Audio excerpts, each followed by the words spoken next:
So here we are. We're in week 3 of DC Comics' mega crossover event that is putting the rest of the DC universe on hold. Every single title for 2 months until the end of February. Week 3 of DC Future State.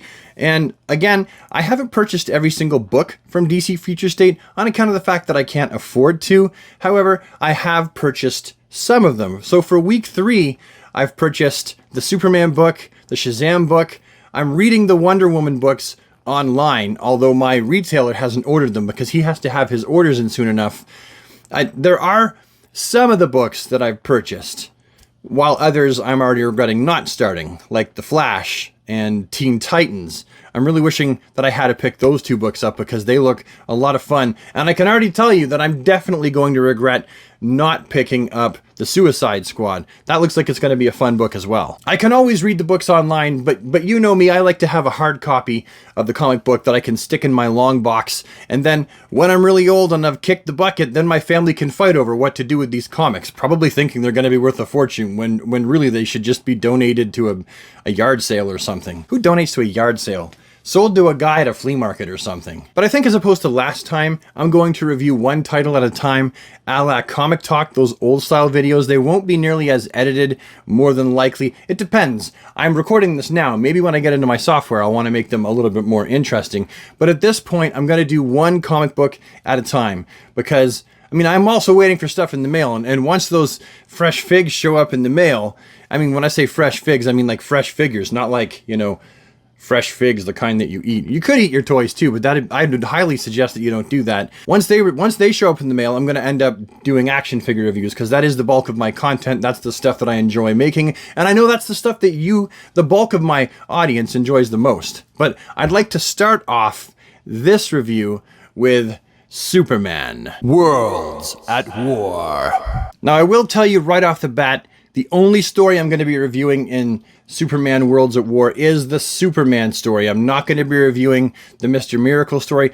As a matter of fact, for all of the titles that I will talk about, I likely won't review the other back-end stories. So the story picks up in Smallville, where we can see that due to the fact that Superman's exiled himself out into space, he's left a Superman-sized hole, not only in the world, but also in his hometown of Smallville. It's funny because the town has been drawn in such a way that it actually just feels like I'm looking at pictures of Superman Celebration from Metropolis, Illinois. But there's this great big Superman-sized hole in the town, and why wouldn't there be? Why wouldn't there be a Superman-sized hole in the world? He's saved the planet single-handedly by himself more times than anybody even understands.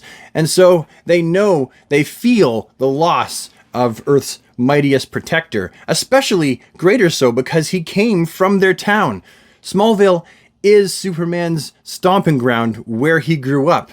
It's where he went to prom. It's where he was on the football team. It's where he had his first kiss, had his first girlfriend. All of that stuff, all of the human experience that makes somebody human, he did it all right there in Smallville. With Superman being gone, people are clinging on to whatever they can, and in the marketplace downtown Smallville, people are selling necklaces made out of fake kryptonite rocks. There's even a religion that's spawned up in his name, the Church of Krypton, where some fella called Greg Niles expounds the teachings of Kal-El. Now, this story, which was written by Philip Johnson, centers on the point of view of a young woman who blows into town and, well, she sees all the stuff that I've just finished talking about, but then she finds herself sitting with a group of people in front of a great big golden S, and they're talking about the times, their encounters, if you will, with Superman, the times that he saved them and how he saved them. And then they also go on to surmise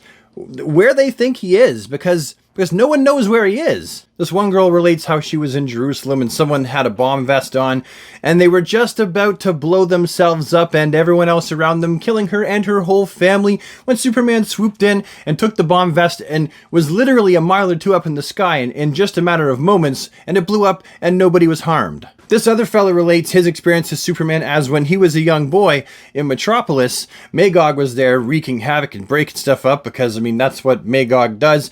And he was on the Queensland Bridge and he smashed smashed the bridge up, and the kid was in the car, and it flips upside down, and Superman comes in and swoops him up, and he's got the boy under one arm, and he still has to fight off Magog in the other, and the boy was just looking at him, feeling safe. Imagine that. Magog is doing his Magog thing, being all villainy and stuff like that, and then you're just in Superman's arms while he's flying around fighting Magog with one arm, almost the other one figuratively tied behind his back because he's holding a kid with it. And when the whole thing was done and Superman had defeated Magog, the thing that stuck out to this guy the most is that Superman stuck around and spoke to him in a peaceful, warm, calming voice, just to try to calm him down, just to try to make him feel safe again. That's the Superman I love right there. A Superman who has, some would say, limitless power, although I don't believe that. There is an upper limit to Superman's power, but he has so much power. And instead of ruling over mankind, he spends all of his time trying to help mankind, whether it's in his role as Superman or as Clark Kent. That's the Superman that I love right there. The next guy named Chris relates how he used to work for WGBS and did the morning news in the chopper, and all of a sudden this great big tentacly purple thing just literally came out of a hole in the sky, and Superman just flew over and fought it back and pushed everything right back into that little hole that was ripped through the space and time, and that was it. Kinda, off he goes. And then we had another fella who went down the darker path of thought, just assuming that Superman is dead. The path of negativity. Well, like, Superman always saves us. He's always there, and he always comes back, and he faces like a new intergalactic threat like every other week, and he always comes back. We assume he's going to come back because he always comes back, but you know what? He can't always come back, and he can't always win. And then there's even another guy who surmises that Superman hasn't left. He's here. He's been here all along. He's just evolved. He has now turned into the wind. He is in the wind. He is a solar wind. And he is all around us at all times. Ooh. The surmisation even goes as far to think that, well, maybe Superman is just a shapeshifter, and he's only here on Earth for a while, dealing with the problems, getting us all sorted out, and then he's going to go off to another planet and do the same thing and eradicate evil and be their defender for a while. You can see that things are getting a little bit bonkers by this point. But can you blame them? I mean, really, in real life, if there was a dude who could fly around and wore a red cape and a big S on his chest and saved the human race from so many different threats on so many different occasions, and then he was just gone, I think that, there might even be crazier theories than this floating around. Some of these theories actually aren't really that crazy, although the last one is just a little bit bat guano.